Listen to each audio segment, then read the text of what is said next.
बिस्मिल्लाहिर्रहमानिर्रहीम। अस्सलाम वालेकुम class 10th। I hope you all are doing good. जैसा कि आप सब जानते हैं कि हमने जो है वो 10th क्लास का मैथ स्टार्ट कर दिया है, एक्सरसाइज 1.1, और इसके क्वेश्चन नंबर 2 को डिस्कस करेंगे आई डिटेल के साथ और क्वेश्चन नंबर 3 को। तो let's start the question without wasting my time.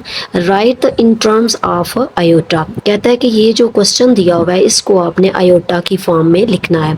अब आयोटा की फॉर्म में आपने इसको किस तरीके से लिखना है, यहाँ पर देखिए, आपने इसको सबसे पहले क्वेश्चन को लिखा। अब ये जो अंडर रूट -4 है, क्या मैं इसको -1 मल्टीप्लाई 4 लिख सकती हूँ? हाँ जी बिल्कुल, मैं इसको -1 मल्टीप्लाई -4 लिख सकती हूँ, क्योंकि -1 को 4 से मल्टीप्लाई करें तो -4 ही आ रहा है, तो मैं इसको इस तरह से भी लिख सकती हूँ।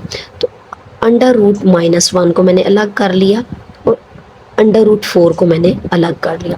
अब जैसे आपको क्वेश्चन नंबर 1 अगर आपने कल देखा है, कल वाली वीडियो में, मैं आज की वीडियो में भी डिस्क्रिप्शन में उसका लिंक दे दूंगी। अगर वो वाला लेक्चर अगर आपका मिस हो गया तो वो चेक करें कि मैंने कल बताया था अंडर रूट -1 जो है वो किसके बराबर होता है, आयोटा के। तो यहाँ पे 2 इसकी जगह पर आयोटा आ गया। अंडर रूट 4 जो है ये स्क्वायर रूट है 2 का, तो यहाँ पे मेरे पास आंसर आ गया 2 प्लस 2 को आयोटा के साथ मल्टीप्लाई किया तो 2 आयोटा, और इसी फॉर्म में मेरा आंसर भी रिक्वायर्ड था। नेक्स्ट पार्ट है 3 माइनस अंडर रूट -7। बिल्कुल उसी तरीके से वही स्टेप्स फॉलो करते हुए इस पार्ट को भी करना है। अब यहाँ पे -7 है तो मैं इसको -1 मल्टीप्लाई 7 करके तो कर लूँगी। अब -3 माइनस अंडर रूट -1 को अलग कर लूँगी और अंडर रूट 7 जो है वो उसको अलग कर लेती हूँ। अंडर रूट -1 जो है वो आयोटा के बराबर होता है अंडर रूट 7, तो अंडर रूट 7 जो है उसको मैं उसी तरह से लिख दूँगी, क्योंकि इसे एक कंप्लीट स्क्वायर नहीं है तो इसको अंडर रूट 7 ही लिखूँगी। अंडर रूट 7 को आयोटा के साथ मल्टीप्लाई किया तो अंडर रूट 7 आयोटा, इसका आंसर जो है मेरे पास आ जाएगा। नेक्स्ट पार्ट 2 जो है 2 और 5 प्लस अंडर रूट -16 ओवर 5, इसको किस तरीके से करना है,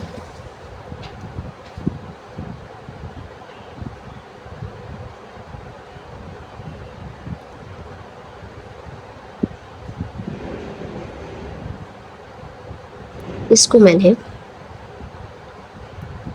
-1 मल्टीप्लाई 16 कर लिया ओवर 5। नेक्स्ट स्टेप पे मैंने क्या करना है, इसको सेपरेट कर लिया, -1 अंडर रूट को अलग कर लिया, अंडर रूट 16 को अलग कर लिया, यहाँ पर 5 2 ओवर 5 प्लस इसकी जगह पर आयोटा आ गया। इसका जो ये कंप्लीट स्क्वायर है ये 4 का स्क्वायर रूट है ओवर 5, तो यहाँ पे मेरे पास आंसर आ जाएगा 2 over 5 plus 4 over 5 iota. 4 over 5 को मैंने आयोटा के साथ जो है वो मल्टीप्लाई कर लिया है। Next fourth part under root 2 minus under root 3। बहुत इजी और इंटरेस्टिंग क्वेश्चंस हैं। अंडर रूट 2 माइनस, इसको मैंने उसी तरह से -1 मल्टीप्लाई 3 लिख लिया, अंडर रूट -1 को अलग कर लिया और अंडर रूट 3 जो है उसको मैंने अलग कर लिया। अंडर रूट -1 का मतलब है आयोटा और इसका मतलब है अंडर रूट 3। अब ये दोनों आपस में मल्टीप्लाई हो रहे हैं, मल्टीप्लाई करने के बाद आंसर आ जाएगा अंडर रूट 3 आयोटा। अब आप देख सकते हैं क्वेश्चन में भी यही रिक्वायर्ड था कि आपने इसको इन टर्म्स ऑफ आयोटा लिखना, तो ये जो है मेरा question in terms of iota आ चुका है। नेक्स्ट जो क्वेश्चन है question number 3, find the values of x and y। अब इसमें फर्स्ट पार्ट है 2x + 5 minus y minus 5 y minus 3 iota is equal to 1 + 2 iota. और अगर आप गौर करें तो ये एक रियल नंबर है, ये इमेजिनरी है, ये रियल है और ये इमेजिनरी है। तो इस क्वेश्चन को हमने equality of a complex numbers के थ्रू हल करना है। एक्सरसाइज से पीछे इक्वालिटी ऑफ कम्प्लेक्स नंबर्स के थ्रू हल करना है। उसमें क्या होता है कि इक्वालिटी ऑफ कम्प्लेक्स नंबर का मतलब होता है कि यहाँ पे ये रियल पार्ट है, इसमें अयोटा नहीं है, इसमें भी अयोटा नहीं है, इन दोनों को हमने एक दूसरे के इक्वल रख लेना है। ये अयोटा वाला है और ये भी अयोटा है, इमेजिनरी पार्ट्स हैं, तो इन दोनों को हमने एक दूसरे के इक्वल रख के तो क्वेश्चन को सॉल्व कर लेना है। उसके लिए हमने जो है एक स्टेटमेंट लिखनी है। सबसे पहले तो क्वेश्चन को स्टार्ट करने से पहले, since to complex numbers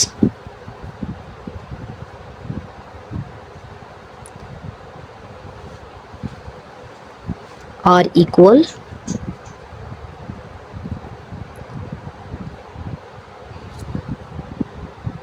their real and imaginary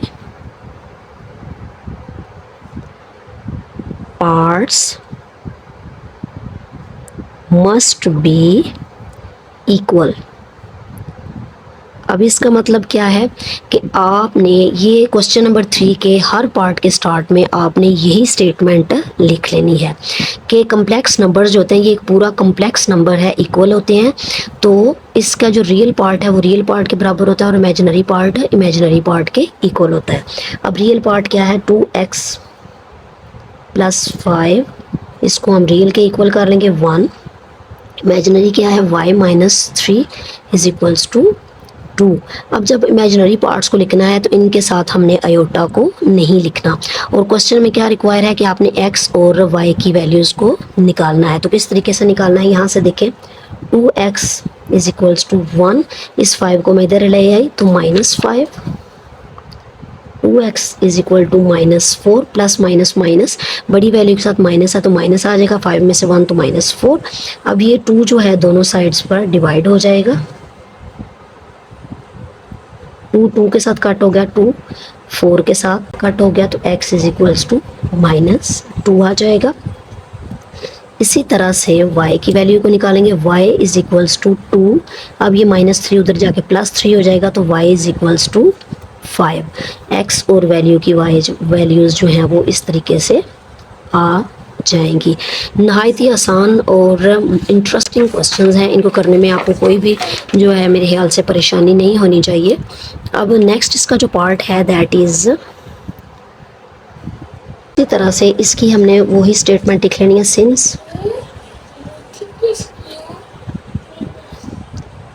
since complex numbers are equal, their real and imaginary parts must be equal। उसी तरह से अब इसका रियल जो है वो ये है पार्ट यहाँ पे, और इमेजिनरी पार्ट जो है वो ये है, तो 3x + 2 = 5। रियल को रियल के इक्वल कर लिया और इमेजिनरी को इमेजिनरी के इक्वल कर लिया है। अब 3x को मैंने इधर ही रहने दिया है, 5 + 2 को उधर लेके तो ये -2 हो गया, 3x = 3। अब 3 को दोनों साइड्स पर डिवाइड कर लिया, तो x = 1। इसी तरीके से -y को मैंने इधर ही रहने दिया, 3, ये +4 है तो इसको मैंने उधर जाके -4 कर लिया, -y = +-4 में से 3 निकालेंगे तो 1 आ जाएगा, बड़ी वैल्यू के साथ माइनस है तो माइनस आ जाएगा, ये वाला माइनस माइनस के साथ कट गया, तो y = 1। y की वैल्यू जो है मेरे पास 1 आ गई, x की वैल्यू भी 1 आ गई है और y की वैल्यू भी 1 आ चुकी है।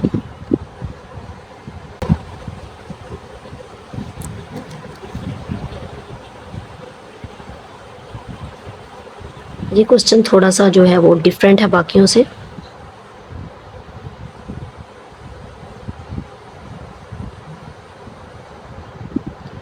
अब यहाँ पे x को मैं दोनों वैल्यूज़ के साथ अलग अलग मल्टीप्लाई करूँगा, 2 को x के साथ मल्टीप्लाई किया तो 2x, टू को एक्स को अयोटा के साथ किया तो एक्स अयोटा, वाई को 1 के साथ किया तो वाई, वाई को 2 अयोटा से किया तो -2y iota is equals to 3 + 4 iota. अब यहाँ पे ये जो वैल्यूज़ हैं इनको हम इकट्ठा कर लेंगे, ये रियल वैल्यूज़ हैं और अयोटा वाली वैल्यूज़ को इकट्ठा लिख लेंगे। 2x + y + x iota -2y aorta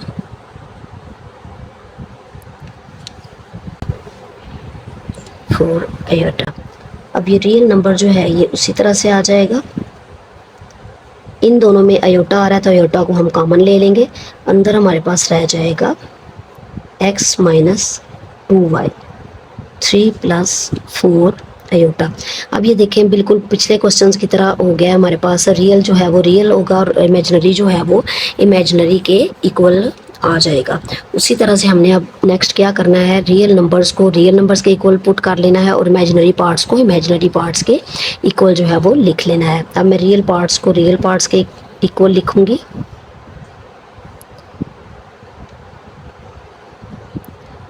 अब यहाँ पे देखें x या y जो है इन दोनों में से किसी एक की वैल्यू भी निकालना एकदम से आसान नहीं है। इसमें ये अब दो इनको हम कंसिडर कर लेंगे कि ये दो हमारे पास इक्वेशंस हैं। अब इक्वेशन नंबर 1 है और इक्वेशन नंबर 2। अब इनके हमने कोफिशिएंट्स जो होते हैं वो बराबर करने होते हैं। अब देखिए यहाँ पे x का कोफिशिएंट 2 है, यहाँ पे 1 है, यहाँ पे इसका 1 है, वहाँ पे 2 है। तो हमें किसी तरीके से इन दोनों के कोफिशिएंट्स जो हैं वो बराबर करने हैं। तो मैं क्या करूँगी, मैं इक्वेशन नंबर 2 को 2 के साथ मल्टीप्लाई करूंगी। मल्टीप्लाइंग इक्वेशन नंबर 2 बाय 2, इसको 2 के साथ मल्टीप्लाई करूंगी। x - 2y is equals to 4, तो ये इक्वल आ जाएगा 2 को x के साथ मल्टीप्लाई किया 2x - 2 टाइम 4y 2 4 टाइम 8, इसको अब हम कह लेंगे इक्वेशन नंबर 3। अब देखें ये 3 और ये 1 यहाँ पे इनके कोफिशिएंट्स जो हैं x के सेम हो चुके हैं। तो मैंने क्या करना है, इसको इसके साथ माइनस कर लूँगी। अब माइनस कैसे करना है मुझे कैसे पता चला है, क्योंकि इसके साथ भी प्लस है और इसके साथ भी प्लस है, तो प्लस करने से तो x की वैल्यू हासिल नहीं होगी, तो मैं इनको माइनस कर लेती हूँ। Subtracting equation number 3 from equation number 1। अब 3 में से मैं 1 को माइनस करूंगी।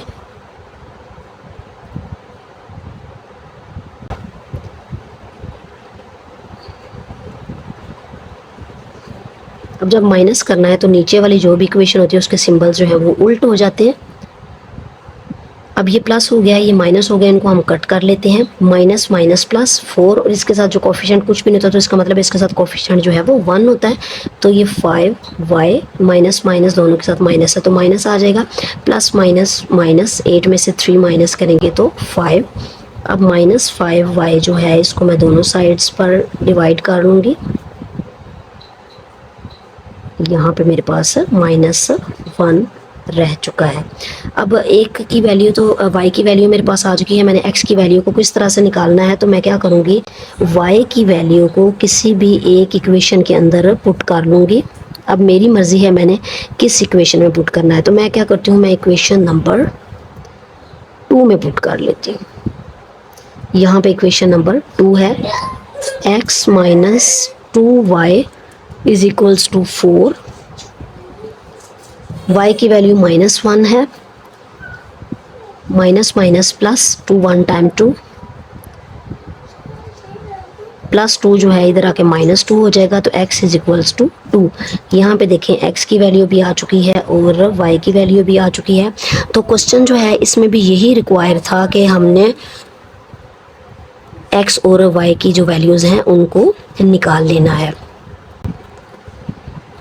पिछले पार्ट की तरह इसमें भी हमने x को इस तमाम वैल्यू के साथ मल्टीप्लाई कर देना है। x को 1 के साथ मल्टीप्लाई किया तो x 1 टाइम x को अयोटा के साथ किया तो x अयोटा, y को 2 के साथ मल्टीप्लाई किया तो 2y + y iota is equals to 4 - iota. अब यहाँ पे रियल वैल्यूज़ जो है उनको इकट्ठा लिख लेंगे। अब रियल कौन से हैं जिनके साथ आई नहीं आ रहा या आयोटा नहीं आ रहा, तो x plus 2y plus x iota plus y iota, ये दोनों इमेजिनरी वैल्यूज़ हैं, इनको हमने इकट्ठा करके लिख लिया। इन दोनों में आयोटा कॉमन है तो उसको हम कॉमन लिख लेंगे। अंदर हमारे पास रह जाएगा x plus Y.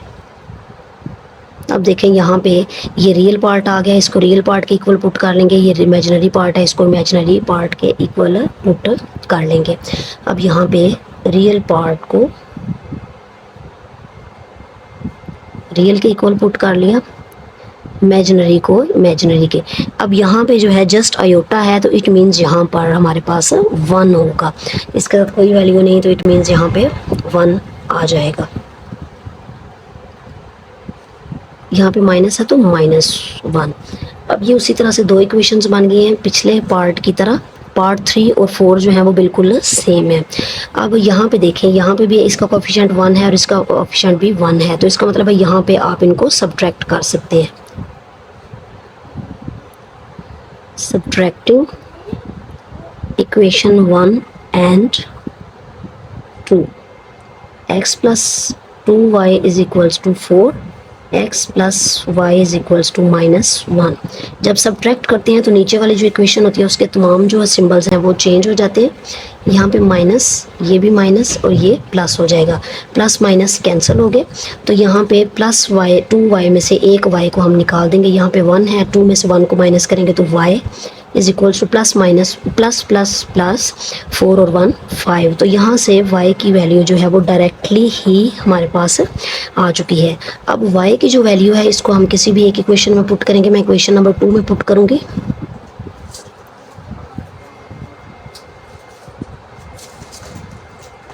In equation 2 क्या थी, x plus y is equals to -1।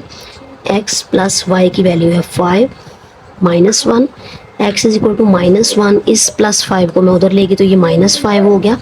x is equal to -6, minus minus plus 5 और 1 6। यहाँ से x और y जो है इन दोनों की वैल्यूज़ सेम आ चुकी हैं। इसमें भी कम्प्लेक्स नंबर्स जो हैं उनको कम्प्लेक्स नंबर में रियल और इमेजिनरी पार्ट को हम बराबर कर लेंगे। अब रियल पार्ट जो है उसको रियल के इक्वल कर लिया, ये रियल है और ये रियल है। इमेजिनरी को इमेजिनरी के इक्वल पुट कर लिया 7। अब यहाँ से x की वैल्यू निकाल लेंगे, +1 को उधर लेंगे तो ये -1 हो गया।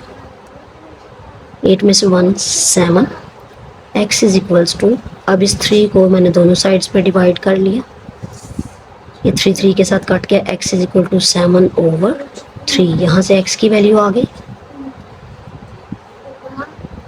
अब 2y से यहाँ से y की वैल्यू निकाल लेते हैं। 7 माइनस उधर आ जाएगा +3, 7 और 3 10। अब 2 जो है उसको मैंने दोनों साइड पे डिवाइड कर लिया, तो y की वैल्यू यहाँ से 5 आ चुकी है। अगर आप 10th क्लास के स्टूडेंट हैं और मैथ कर रहे हैं छुट्टियों में तो प्लीज़ चैनल को सब्सक्राइब कर दें ताकि आने वाली हर नई वीडियो आप तक पहुँचती रहे। दुआ में याद रखें। Thank you. अल्लाह हाफिज़।